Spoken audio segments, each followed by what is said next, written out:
Myles. I work at the National Institutes of Allergy and Infectious Disease in Bethesda, Maryland. The uniform is for the United States Public Health Service. We're under the Surgeon General, which you probably know of as the office that puts the warning stickers on cigarettes. So it's one of the uniform services, and we get deployed for healthcare emergencies and things like that. I guess as a kid, I knew I kind of always wanted to do research. In college, I thought I was going to be a neurology researcher to work on spinal cord regeneration, but really got into immunology in medical school, and then got into the allergy immunology fellowships. And then from there, initially was working on a few random projects, but we started looking at patients who had significant problems with staph infections. And so that led to individuals with mutations and genuine genetic diseases, and then that obviously leads to patients with atopic derm who seem to have staph infections despite no obvious genetic triggers.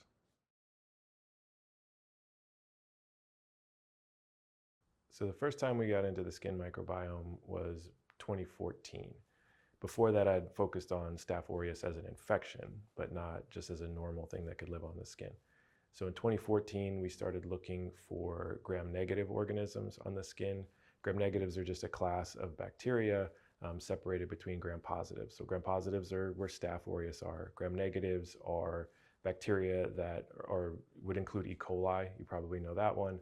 They are coated with lipids and particular oils. And when work before I got into this came along, they showed that patients with atopic derm or eczema had a defect in the microbiome, that there was an imbalance there. And the places where you find gram-negative organisms tend to be the places that manifest eczema. And it made me think, okay, well, maybe that there's a gram-negative organism that is actually causing eczema, because it didn't seem that there was any problem with the humans. If you take their cells out, their cells were fine. Their cells could make all the lipids that they needed.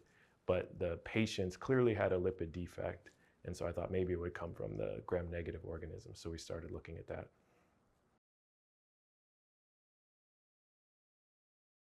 So when we collected the gram-negative organisms, we did two things with it. The first is we thought, could we use this as a therapy? So if the idea is the patients seem to have a defect in these bacteria, if we put the good bacteria back, can we generate a benefit?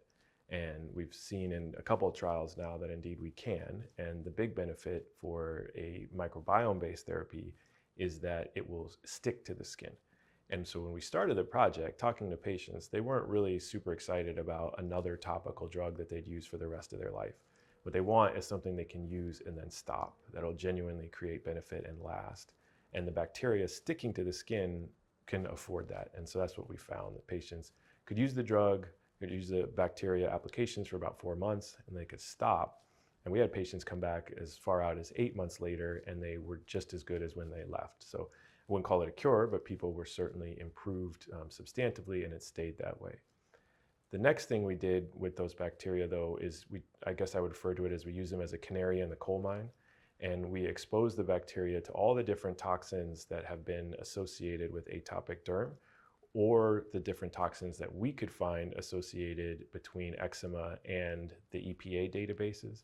So in the United States, whenever a factory pours some pollutant out into the sky or the water, they are supposed to report that to the EPA. So we can take those databases and contrast it with essentially eczema hotspots. You probably know of these from like Aaron Brockovich and the cancer hotspots. So we went looking for the chemicals that are linked to increased rates of eczema, and then exposed the bacteria to those chemicals to see what would happen and see if they could manipulate the bacteria's biology. And what we found were two specific classes of chemicals, Diisocyanates and Xylene, were able to essentially corrupt all of your good skin bacteria in such a way that they no longer could provide the benefits to you that they're doing under normal circumstances. So these bacteria are normally helping you make ceramides and sphingolipids and protective lipids for your skin. This would stop in the presence of these particular toxins. And we found these toxins associated on the EPA databases and then in all kinds of home products and epidemiology research. So we feel pretty concerned that these might be the kind of class of chemicals really driving the modern rise of eczema in the United States and in other industrialized countries.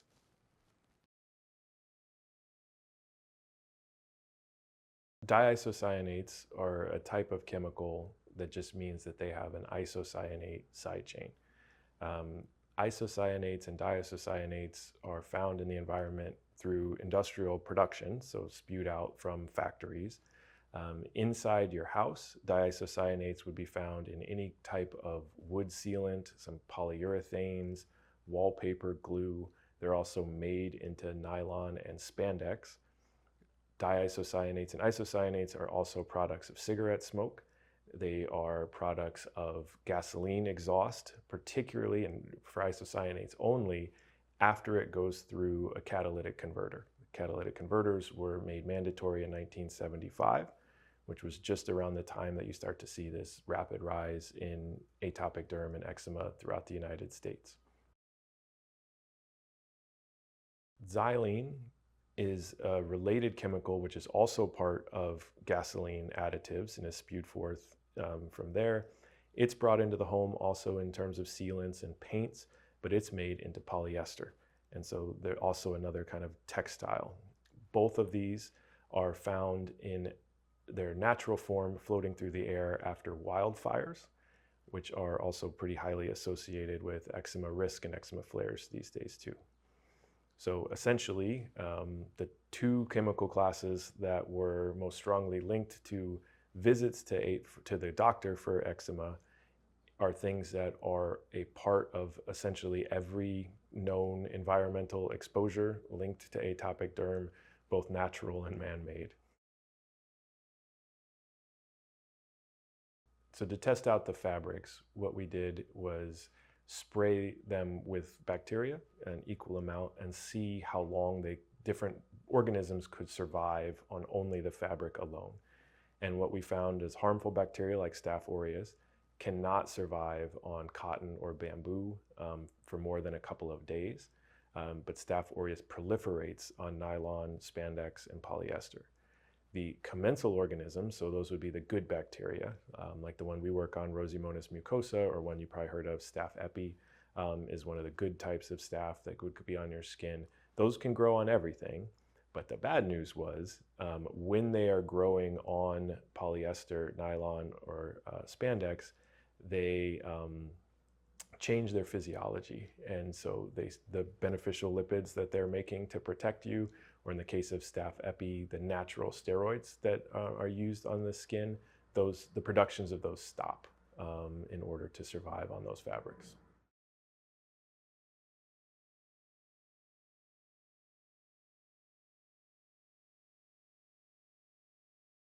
So a med student in the lab named Jordan Zeldin set forth to cross-tab the environmental databases with the eczema hotspots. And his first run comes up with diisocyanates, which I'd never heard of in my entire life. So we start Googling it to see what kinds of things that are in, and of course get increasingly concerned to find it in all of these home products that are related to atopic derm. And then we found a few mouse models. And so we discovered that years prior, people had established that you could put diisocyanates on the ear of a mouse or on the skin of a mouse and give it eczema on purpose. And then you could use that mouse, give it different therapies, topical steroids or JAK inhibitors, and even some of the monoclonal antibodies, and treat the mouse. And then you use that information to go to the FDA and say, we would like to use this in humans now. So this chemical is already established as having the ability to induce eczema in mice, and this was the one that we found as being the top associated in our analysis. we wanted to know why, right? So the question of, well, how could this one chemical be generating atopic derm in a mouse? And what we found was previous groups had shown that this chemical operates in a way that induces work-related asthma. So people who use these chemicals in high concentrations need to have respirators and be very careful because their body will become sensitive to it the way that you might with latex. And so then if you're exposed to it again, it'll induce an asthma attack. So they discovered one particular receptor. The name is called TRPA1, but this is a receptor that is supposed to be for temperature, but gets hijacked by various chemicals. So you probably at least have heard conceptually of TRPV1. This is the receptor that gets hijacked by chili powder, and that's why it tastes hot, right? So this receptor, rather than inducing pain, when TRPA1 is activated, it induces itch. And so you have diisocyanates, particularly the most prominent one, which is called toluene diisocyanate, or TDI, directly activates TRPA1 on the skin and in the lungs. And so you would get this chemical on the skin of the mouse and presumably on humans, and it would activate an itch receptor that would induce pain and rash. What you find in environmental research for eczema is a group will do a one-off project, perhaps, looking only at the immediately available databases. So they'll look at your air quality index versus rates of eczema in the community. The problem with air quality index is that's only a collection of 7 chemicals, most of which were far more prominent in the 1960s and 1970s, when those chemicals are actually the reason why the catalytic converter was created, because they were trying to get rid of those chemicals out of the air, and in exchange have been putting out xylene and diisocyanates and isocyanates instead.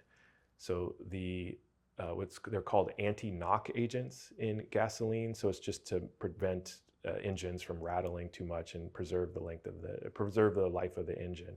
The anti-knock agent of the 50s and 60s was lead.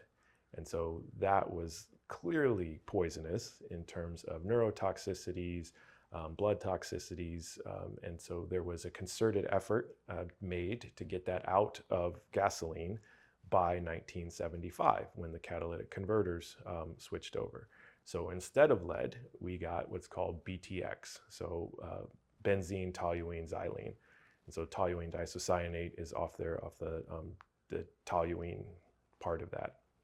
So we traded lead for BTX chemicals, and I think the same law of unintended consequences have come forth. So it's certainly better than lead, I guess, but it seems to be associated with all kinds of particularly inflammatory diseases. The ways that you would avoid this as best you can would be natural fabrics to keep those away, particularly bed sheets or anything that you sleep in that you're going to be pressed up against for prolonged periods of time. You would not want to do remodeling in any home where you have a kid who's under 4. That's where the epidemiology evidence seems to suggest is the line in the sand for exposure. So if you had a new baby, I would avoid paint and polyurethane. If you get a mattress, it should be made out of latex foam and not non-latex foam.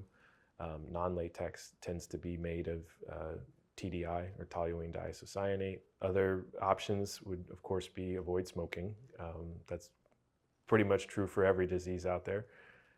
Things that are genuinely beyond your control are going to be the amount that is put out in the traffic near your home and wildfire smoke. We are currently in the process of trying to assess different air filters to see which can genuinely take enough of these chemicals out of the air. So TDI and xylene are both classified as volatile organic compounds, but they don't necessarily show up if you were to buy a VOC monitor, or if you get a filter that says it's rated for VOCs, it's not actually guaranteed to take those particular chemicals out. I suspect that there is a filter already on the market that can do this. If we can find one, then of course we'd like to disseminate that information, because this would be something that would be beneficial to patients.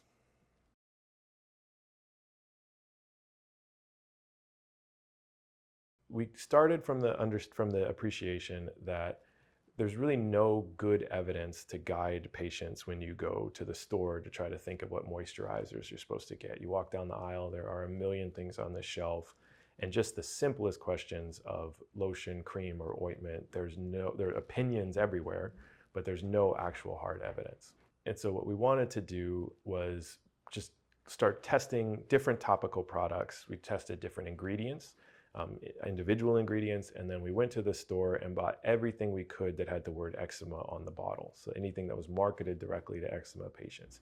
And we tested those the same way you might an antibiotic, to try to see if these particular topical products would kill any of the good bacteria versus will they kill any of the harmful bacteria. And there were multiple topical products that we found that were selectively killing off the beneficial commensals without hurting Staph aureus at all. We subsequently played around with some of the ingredients. So we could find a few select problematic ingredients, such as parabens or lanolin or formaldehydes, that would selectively hurt the beneficial bacteria without killing off Staph aureus. We could also find some potentially beneficial ingredients, such as coliformium, which also goes by the name pine tar, and lemon myrtle oil, which is one of the various fragrances, but tends to be mixed in with all other kinds of fragrances, which were not beneficial. So we even were able to find a formulation that could reverse the harmful effects of some of these topical products. So if you mixed in coliformium and lemon myrtle oil, you could take a lotion that was previously selectively killing off the beneficial bacteria and turn it into one that is now selectively killing off Staph aureus and any of the harmful bacteria. When we presented this to various lotion companies, the concern was what it would look like to put something on the shelf that says, hey, this one is safe for your microbiome, when the ones next to it would not have that same moniker. And there was a concern that they would risk market share if they put something out there that was implicating some of their other products as things that would disrupt the microbiome.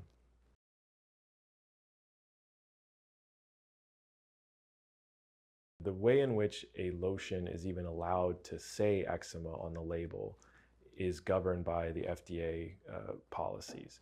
Those policies were actually just amended with the CARES Act. And so as we sit here today, you have to have a certain amount of either colloidal oatmeal or mineral oil in your product, and that's how you get to say eczema. Nothing else will earn you that badge. But there are plenty of other potential ingredients that have benefit to patients with eczema, but if you wanted to get them on that list, you would need the FDA to add them to that list, which could end up costing you tens, if not hundreds of thousands of dollars in processing fees. But that list is public domain. So if you got your ingredient on that list, then it means anybody who puts that ingredient in their product gets to say, this is for eczema.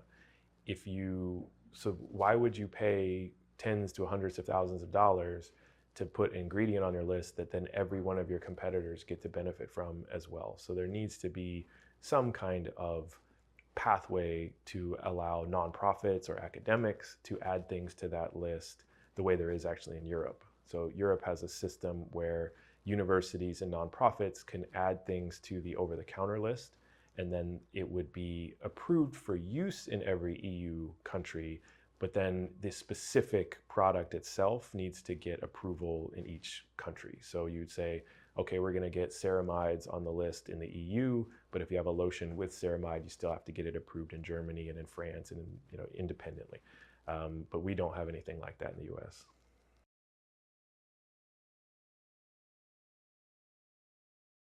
So for the longest time, there was a much longer list of ingredients that you could put in a topical product and earn the label for eczema.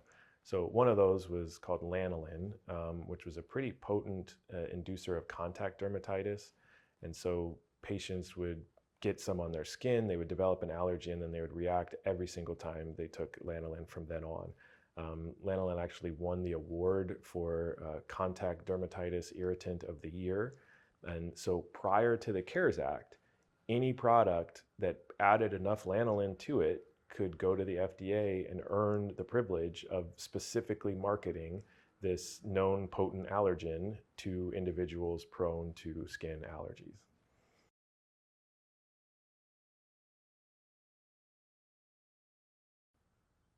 So there's a particular provision called the Code of Federal Regulations, Title 21, Section 347.10.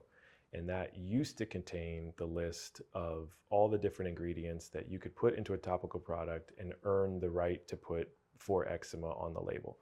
That was a long list that had some things on there that had no business being on that list. The CARES Act amended that provision to now only include colloidal oatmeal and mineral oil.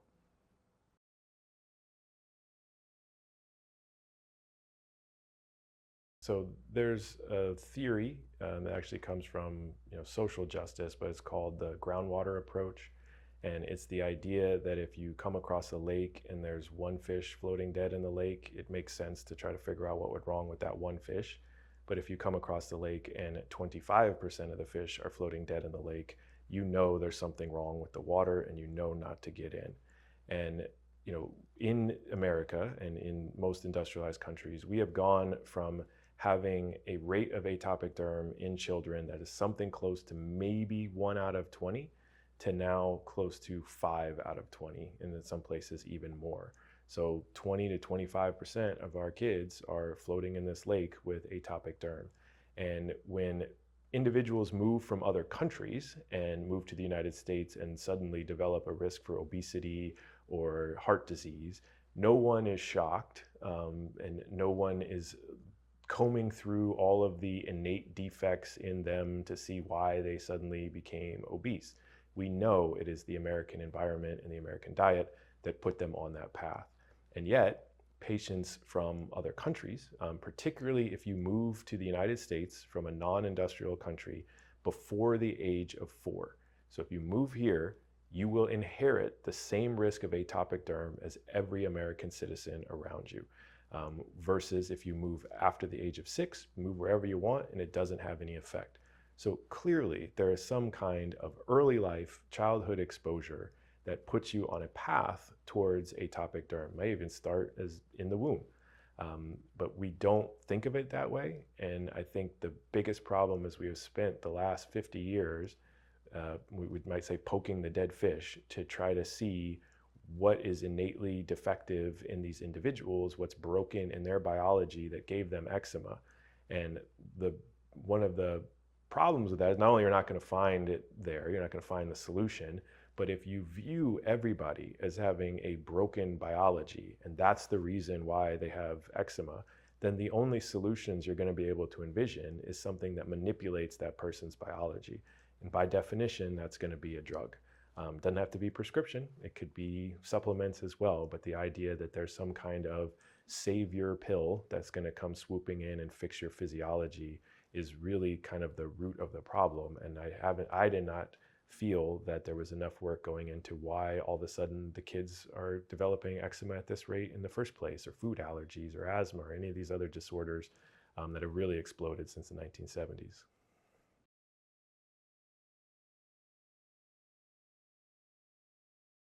I mean, structural changes to help support patients would include really the funders of medical research and the publishers. So I certainly think the funders, NIH being one of them, should do more work in terms of patient engagement prior to picking research topics or conducting clinical trials or designing them. There are people at NIH that are very dedicated to that in terms of improving patient engagement before the trials have and selecting research topics to match what the patients are most interested in. The FDA could engage with patients more to decide what their concerns are, what research they want to see, what kind of safety data they should start to demand.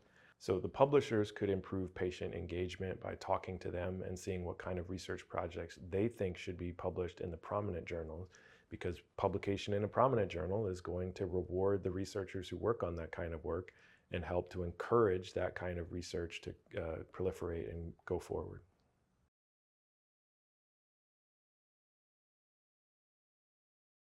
Yeah, I think that, I don't think it's nefarious. I don't think it's necessarily intentional. I do think that there is a risk that you believe that because you see patients all day long in clinic, that somehow encapsulates all of their concerns, or that you can capture that in a 15-minute clinic visit. I also realize that patients who are fed up or frustrated with clinicians are not going to go back, and so you're never going to get to hear those kind of dissenting opinions.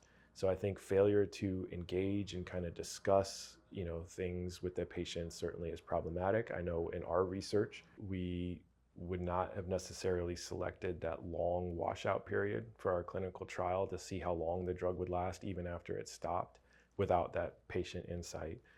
Discussing the pros and cons of our study on topical steroid withdrawal helps to guide us so that we can come up with the best possible array of tests we want to run from the very beginning so that we don't miss anything going into it. And the way you do that is by trying to just gather as much information from the patients as you can. Not all of it will pan out, but it doesn't matter, right? You're trying to be as smart as possible before you start.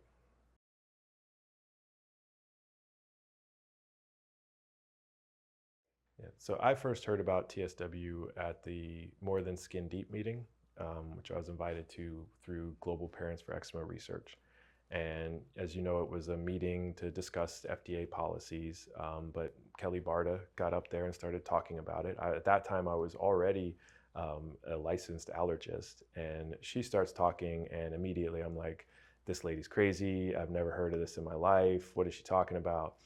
And it sinks in quickly that everybody else in the room clearly knew what she was talking about, and I didn't. So that's kind of embarrassing. So quickly Googled it, got 100-something thousand Google hits, and then went to PubMed, which is kind of the search engine for scientifically vetted publications, and maybe 10 things on there. And all 10 of them are kind of describing similar symptoms, like, hey, we don't really know what's going on, but there's this constellation of problems. So it wasn't like there was a mountain of evidence saying that she was wrong. So she kept going, and like, okay, well, this is intriguing at least. And I thought, all right, well, maybe she just has bad eczema and doesn't recognize it, and the steroids were controlling it, and then it stopped and so forth. And then she put the photos up of the different patients and is like, nope, I don't know what that is, but that is not standard eczema. And, having talked to some of the patients since, a lot of the individuals, labeling themselves with TSW, whatever you want to call it, never had eczema in their entire life. And all of a sudden, as grown adults, started to develop full body disease in the course of 3 or 4 months. And most of them at least share the steroid exposure. There are other drugs that could be causing things too. But it was very clear that whatever was going on was just not consistent with normal eczema or the normal epidemiologic pattern, which, by the way, goes all the way back to ancient Greece. That's where the term comes from. So the clinical presentation of eczema has been at least known and established for thousands of years.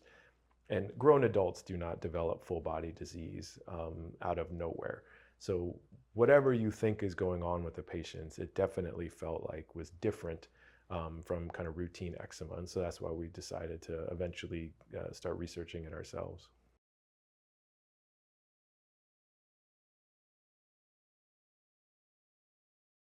If I'm as kind as understanding as I can be, I would appreciate that there might be some concern around the term withdrawal or addiction, because that tends to invoke a particular molecular pathway going on in the brain, and it's probably not the same thing as heroin addiction.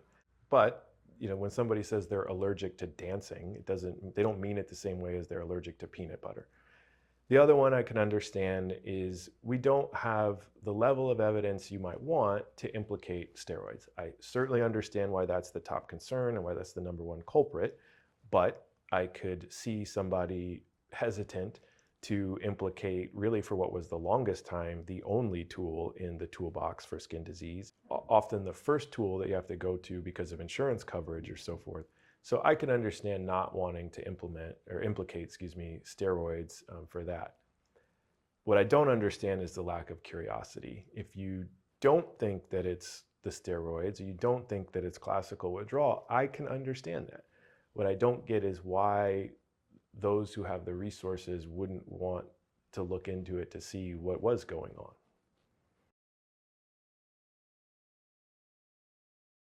I would say that if you wanted to maximize awareness for TSW in the medical community, so you'd want to teach it to medical students so that they were just aware of the possibility of potential complications of the drugs, and then you may want to put them into what are called practice guidelines. So these are documents that tend not to be legally binding, but are just recommendations from the experts, just kind of inform people of what they need to be aware of when treating patients with eczema. And on those guidelines would be every other pharmaceutical drug that you're aware of and any other information that they can provide.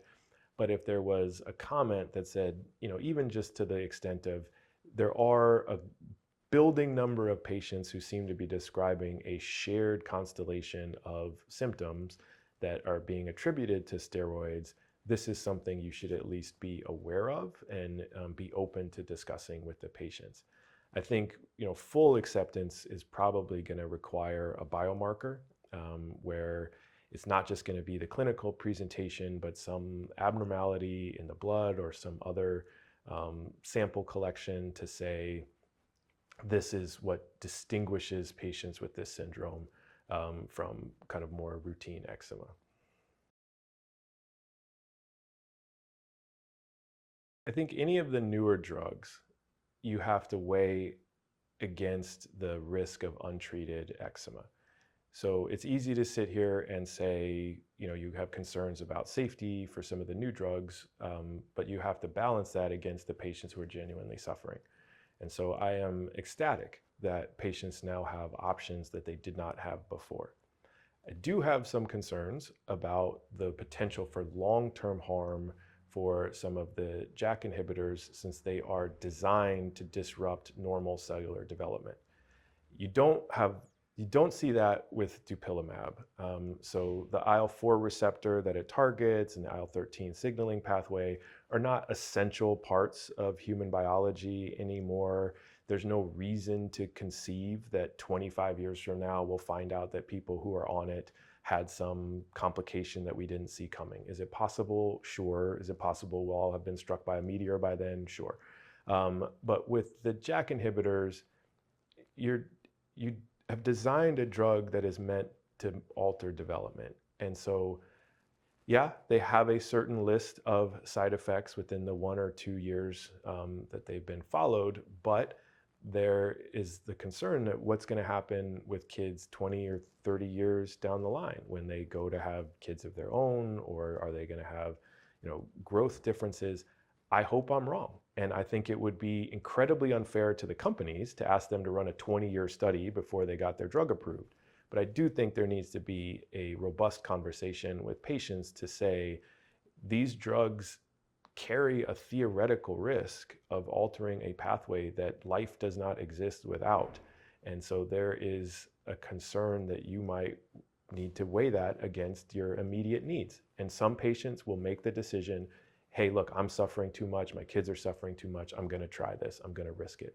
And I will back them for that decision. And there will be patients who will say, I'm not touching that. I want that anywhere near my kids. And I will back them in that decision. But it should really be theirs to make. And I don't feel like that's how some of these are being presented. Something you really need to sit on sometimes is every time a woman is pregnant with a daughter, she's walking around with 3 generations at the same time. Because every girl is born with every egg that she's ever going to release, and it is in a state of just waiting for a potential sperm. So when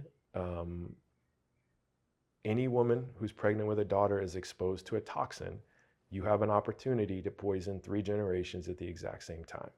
And there's a drug called DES used years ago that did not cause harm to the immediate fetus. So when the pregnant woman was exposed to this drug, the immediate fetus was fine, but their but was born with infertility problems. And so basically a drug that grandma was given could cause birth defects in her grandchildren.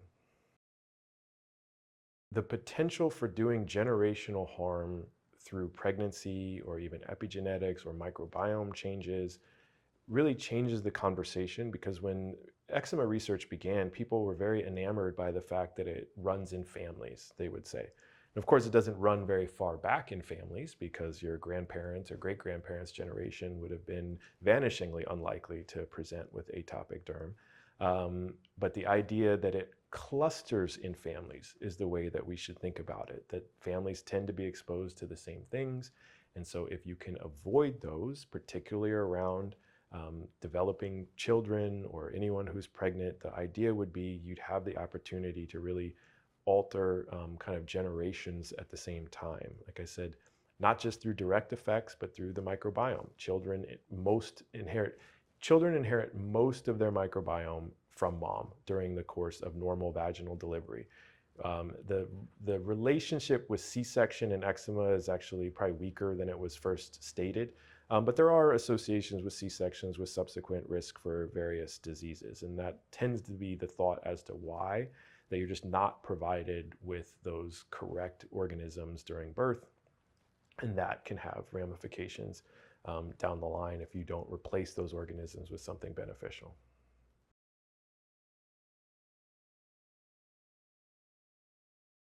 After extensive input from the patient community, we designed a protocol to evaluate TSW. So we're taking as broad of approach as we can. We're certainly looking at the steroid pathway, but we're going to try to look at anything. So the study involves collection of the microbiome off the skin on any chance that there's a viral infection contributing or a fungal infection. We'll look at that. We take blood to look at all the different inflammatory markers. We expect many of them will be shared with routine eczema. I mean, dupilumab wouldn't help if it didn't involve IL-13 and IL-4 in some way. So that will be shared. But we're looking for any unique ones that are not normal for normal eczema. We're going to look at every metabolite in the serum as well. So we're going to look at every metabolite in the serum as well. So all the vitamins, all the steroid processing, all the neurologic signals that go through the blood, we can look for that. Then we take biopsies. One of the biopsies gets sent for what's called RNA-seq, which is just a way of looking at everything your body is actively making at the moment that we collected the tissue, to try to see, is there any abnormalities that are distinct from what you would anticipate in a patient with eczema. And then we will also take another biopsy and evaluate it for all the metabolites in the skin to see if there's any signal of disorder for the various inflammatory lipid products, and same thing, vitamin signaling, all those different abnormalities in the skin system. And then also evaluate the skin for markers of neurologic damage, and look for the types of cells that are infiltrating. So, in normal eczema, you expect T cells to be there. There are cells in the biopsies of patients with TSW, but we don't know what kinds of immune cells there are. So we'll hope to answer that. What we hope to find in this study are basically three things in order of importance. Number one, some abnormality that can be treated in a way that may not be obvious. I'm aware the patient community has tried basically everything you can think of off the shelf.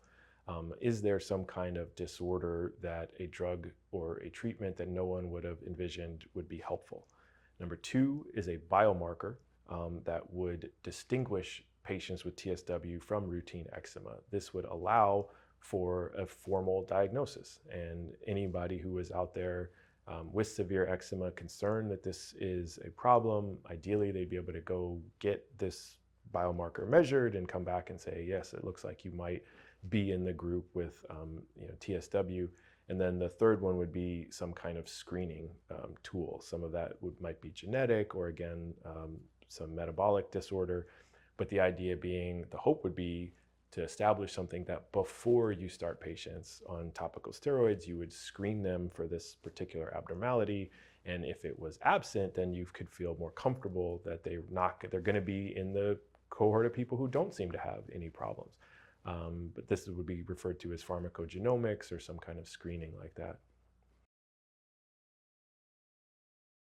Yeah, so the ways it would help if we could find a better therapy, then obviously the patients who right now might otherwise be on a multi-year path to get back to feeling somewhat close to normal, we would hope to truncate that, and maybe be able to get them back to feeling better faster. Having a biomarker will allow you to have a formal diagnosis, which might include creation of something called an ICD-10 code. Those are just numbers that are typically used for insurance practices in terms of approving different treatments and so forth, but are also integral to measuring, genuine disease burden in a community and change over time. It would allow kind of a formal recognition of whatever was going on. And then having a screening tool would be incredibly helpful, because that would potentially allow a situation where everybody who's suffering with TSW right now would be the last of the group of people to suffer from this, and that you would screen and you would avoid exposure to anyone that might be at risk. And again, it may not be the steroids causing it.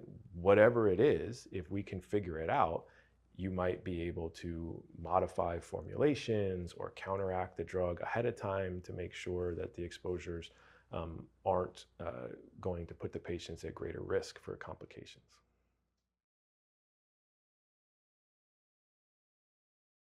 I've obviously heard the term steroid phobia a million times, and this comes up. And it was one of the thoughts that went through my head when Kelly Barta started talking about this. And that's why I thought the disconnect between Google and PubMed was so important, because it would be one thing if there was a mountain of evidence telling you this is not a concern. We've looked at this, we've exhausted this, you guys are envisioning something that's not there. The definition of phobia is an irrational fear, or a fear that goes beyond what you should contain. And I don't know what we're going to find, but I don't feel like there's enough evidence that you can sit there and feel ultra confident that there's no reason for concern for long-term use. There is this kind of general behavior in medicine to insist on a placebo-controlled trial for efficacy, which we should, and for safety, but then just assume safety for a drug forevermore. I think most people are aware that if you took Advil, every 4 hours for a sprained ankle for a couple of days, probably okay, right? Unless you have an ulcer or something else wrong with you. You don't take Advil every 4 to 6 hours for 30 years and expect that something harmful is not going to happen. We know that is a completely different conversation, short-term use versus long-term use. And so I don't know that there's enough evidence there to be dismissive and to say that the fear is irrational. If there were, then maybe, but even then, it's obviously being said to be dismissive. I don't know.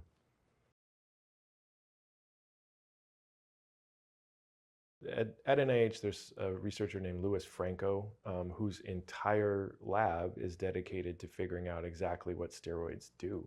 We kind of broadly know that they're immune suppressive, but not really how. And the effects of steroids can be radically different in one cell type from another and one tissue type from another.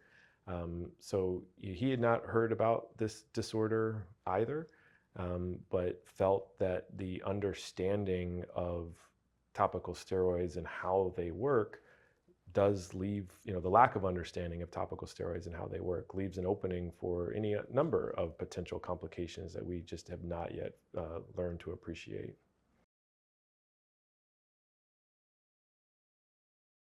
I just would add that the part I find so amazing is that I feel like we need to recalibrate our definition of success in medicine, and particularly around eczema.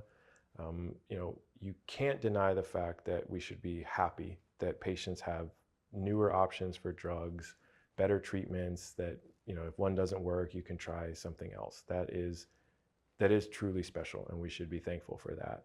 But we do need to take a moment to reflect on how we reached a point in our society where slathering our children with repurposed chemotherapy to treat a condition that they could have avoided in the first place is framed as some overwhelming success, instead of just something that we should tolerate, but work towards eradicating eczema, or at least getting it back to where it was in pre-industrial times. The rates of eczema were where they were in 1970.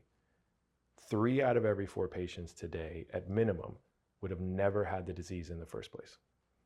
So that's the lower bar of the estimate. If the rates of eczema in the industrialized world matched the rates in the pre-industrial world or the non-industrialized world, 29 out of every 30 patients would never have had the disease in the first place. You can't look at that and not be concerned for some kind of industrial exposure and to demand effort be done to find what it is and get it out of the circulation. It doesn't necessarily need to be banned, but filtered or mitigated in some possible way.